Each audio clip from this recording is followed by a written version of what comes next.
This is the runway. What is RTR and why should you care? This is a gateway drug to fashion.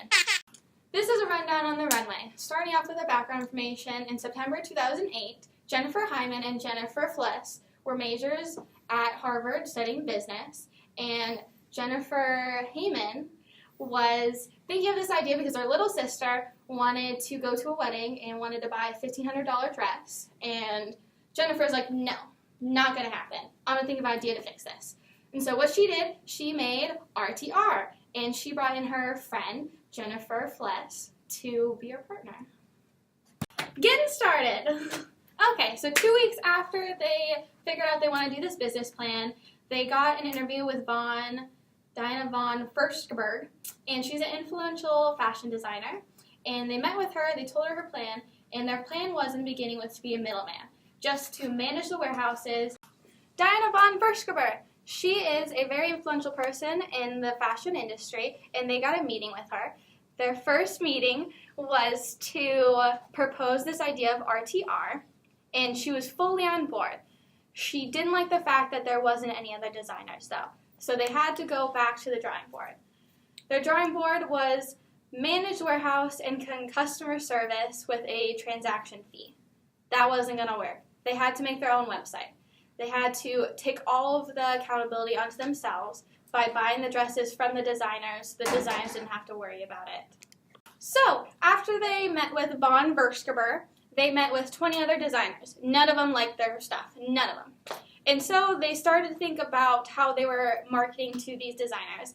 And they had to start listening to what the designers wanted and what they needed in a product or service like this. So, after their meeting with Diana von Furstenberg, they also met with 20 other different designers, and all of them shut it down. So, after they got shut down, they had to go back to the drawing board yet again for the second time. Once they looked at this part, they decided they needed to start marketing towards these designers in a whole different way. So they decided just to start talking to them in conversations. So after they came back from the drawing board the second time, they decided, this is it, this is our new position. So their position was towards new customers and younger women that didn't have the opportunity to get designer clothes or couldn't afford to. Before RTR could go to market, they had to, of course, do trials. First trial was at Harvard, second trial was at Yale, third trial was online. First trial went great. There was 125 attendants, and 35% of them rented the dresses. Second trial, all you could get, you couldn't try them on, but you could rent them out, and that was about 84% rented them out, and they got 51 out of the 43 dresses they rented back. 2 of them had minor stains, but that was no big deal. Rent the Runway wasn't necessarily a new idea and a new market. They did have competitors, and their competitors was Bag, Borrow, and Steal, which was mostly bags and handbags, mostly that. And then the next one was Wear Today, Gone Tomorrow. They also did dresses, but they also did articles of shirts and pants and more high-end designer stuff as well. Rent the Runway had to differentiate themselves from the competitors I said before because they knew if this idea took off, they would have to make something different. And what they made different was reservations. You could reserve dresses online up to 6 months, which was a huge benefit if you had an event 6 months from now. Boom. Oh, hey, Bill. Bill, were you listening? Bill.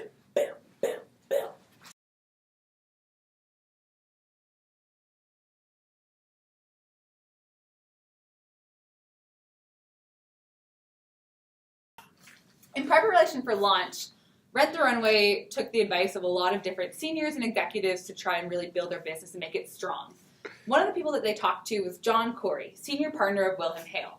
He saw that they were inexperienced in the business world, but had passion and vision, and introduced them to multiple venture capitalists, including Bain Capital Ventures, who became Rent the Runway's main source of capital and helped them with business planning.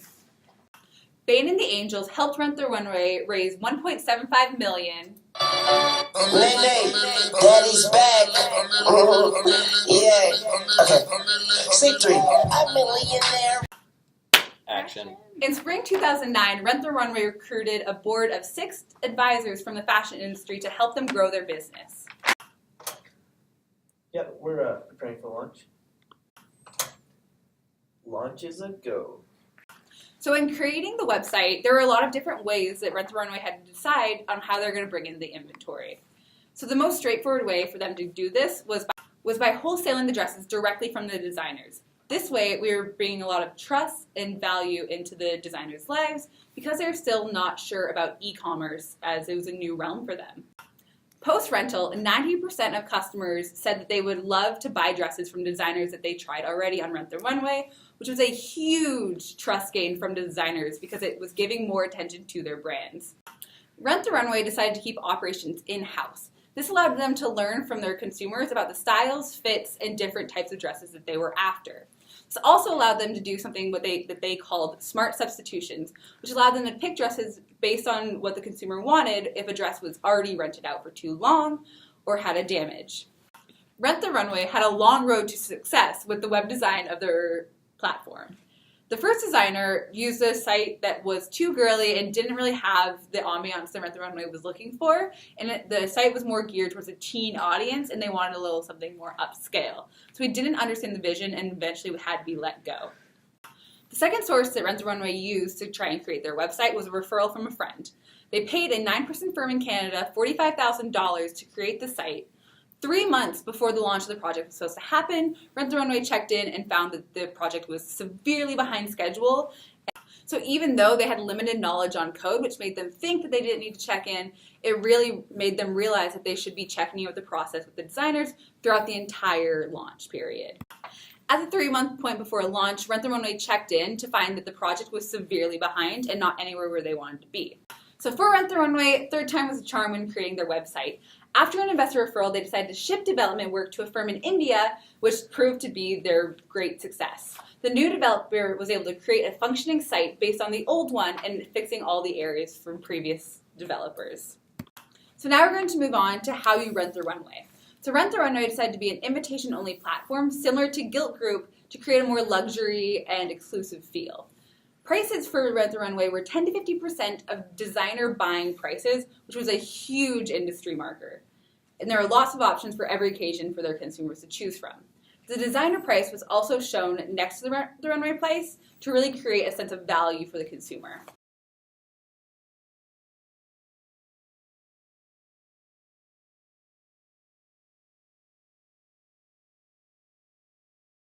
Moving right along to the launch. They officially launched the site on November 9th, 2009, but a week prior they launched a beta mode which attracted over 5,000 new members and they gathered a whole bunch of emails. So this beta did give a sense of demand. Rent the Runway now did have an idea of who they had to cater to, as well as they were met with a lot of questions from their new consumers on customer service, and they also wanted to know some styling opportunities. So Rent the Runway was quickly met with a scramble to assemble a team that was knowledgeable and customer friendly. All right, so Team TBD has a Major killer for all of you. Going into the launch of Rent the Runway, they had over 30,000 names in their database, but only 800 dresses. Another one.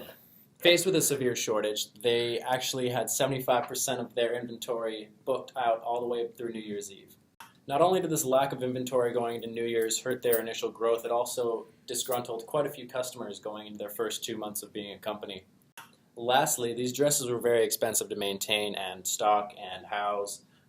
In order for the dress to pay itself off after being purchased by Rent the Runway, it had to be sold and shipped on average about 7.2 times in order for it to pay itself off. Oh there. Whoa! Themselves off. So this goes into warehousing them, shipping them, getting them sold, put on the website, pictures, everything that goes into it.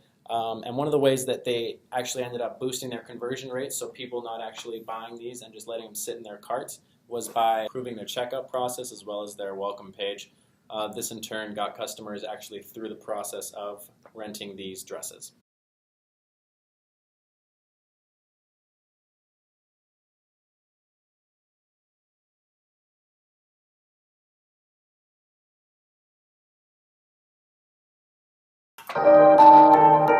Zombie on the track. Started from the bottom, now we're here. In our opinion, Rent the Runway should push through with raising their funds for expansion for the following reasons. 24 hours later. Oh, sorry there. So they thought of fundraising, but it was too time consuming, so they focused all their energy on operational effectiveness. So when we talk about the issues of January of 2010 with Rent the Runway, even though the two gens projected their 1.75 million, I'm just kidding. Sorry, they knew that they couldn't achieve the cash flow to break even that year. Even though the average consumer got 2 compliments on her own dress when she went to a party function. Oh, thanks, Phil. Thanks, Angel. When they rented from Rent the Runway, they got an average of 12 compliments. They needed to expand and create more funding. Even though they were solely convenient, RTR needed to tackle the accessories sector and develop a team that would run more efficiently. So in our opinion, Rent the Runway should push through raising their funds for expansion for the following reasons. 1. Expanded inventory. Rent the Runway has been growing since the founders have started this business. Because of that, they've been getting stronger demand from their consumers in all ages. The strong demands leads to inventory shortage, especially during the holidays when they had a problem with availability of the inventory during New Year's Eve. Inventory shortage for a growing company like Rent the Runway can also hinder from generating more sales opportunities, because as much as they could cater to all customer demands, they cannot due to this problem.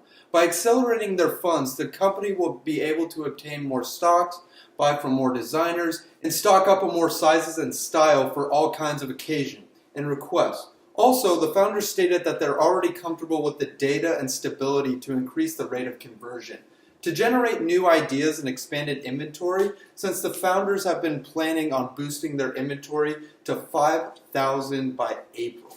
The second reason is a step-by-step or granular brand extensions / product assortment. Rent the Runway aims to create a Cinderella feeling for every woman to feel confident inside and out. In order to create this feeling, the company wants to be able to provide an outfit or a total look for a specific event. By generating funds for expansion, Rent the Runway can already push through the brand extension and widen the product assortment that they have been planning, such as cosmetics, accessory rental, and even considering shoes for rental. By having these, the company will be able to generate more sales / profits and be able to satisfy the consumer needs. Last but not least, serving customers through the stages of their lives. Yeah, I know. Sorry, tried. Having an expanded inventory also means a wider and more diverse assortment of products for your consumers. An assortment of products creates a more diverse and more variety. Assortment of products creates more variety from different designers and suppliers with a different price range to cater to every consumer's needs and budget. This expansion will result for the company to provide for all stages of life events of every woman, such as going to high school. This expansion will also result for a company to provide for all stages and life events of every woman, such as going to your high school prom, attending your sorority night, receiving your diploma for graduation, giving birth to your first baby, marrying even as casual as going on a date. Accelerating the fund for expansion will lead to both inventory advantage as well as brand extension, which in turn can create a positive impact for not only the company's sales, but for the brand image as a whole, a company providing a one-stop shop for every woman's life stages. Building the business. How did RTR gain all of its customers? RTR's co-founders determined that 60% of its customers came through direct publicity efforts 2 months after launch. Where did the other 40% come from? Well, from referrals. Where did half those referrals come from? Half those referrals came from member-to-member offers. If you were to refer someone and they were to order an item and that item had shipped, you'd get $20 into your balance. Soon after, RTR started experimenting with online advertisements to figure out the cost of customer acquisition. How did they do this? They practiced search engine marketing known as SEM and through the use of Facebook advertisements. RTR wanted to do more, so what could they possibly do? What they did is go to college campuses and hire brand ambassadors. These brand ambassadors tended to be people like Martha, a highly fashionable sorority woman. I'm Martha. And when these brand ambassadors recruited new members, they would receive free rental dresses. Woo! If you are a marketer, or like all of you that are all trying to learn marketing, What could RTR do to better build brand awareness? Well, what they did was go talk to fashion magazines, television shows, and big e-commerce companies to build their brand awareness. RTR's early customers were very diverse, more diverse than what RTR expected, even for which the occasions for which they were rented. They rented to ages between 15 and 30, and they went even further to rent to people who happen to be either 30 or older. The biggest challenge RTR had was getting women comfortable with the idea of renting a dress they could not try on in person. So how can RTR make women feel comfortable enough to rent a dress that they can't physically try on? So what they did was they built a customer insight team that offered styling advice and guidance about the personal fit. RTR encouraged these stylists to build relationships with customers to make them feel special to create a Cinderella-like experience. After a launch, the co-founders turned their attention to building the organization. In January 2010, the company had hired just 8 full-time employees along with a dozen unpaid interns. For the time being, the co-founders chose not to have a chief marketing officer, as Hyman would be eventually playing that role overall. Early on, Hyman and Fless had shared the product manager's role for RTR's website. Despite their non-technical backgrounds, they had a tough time defining the needs of the product by not having a chief technology officer known as a CTO, so they hired a brand new engineering staff.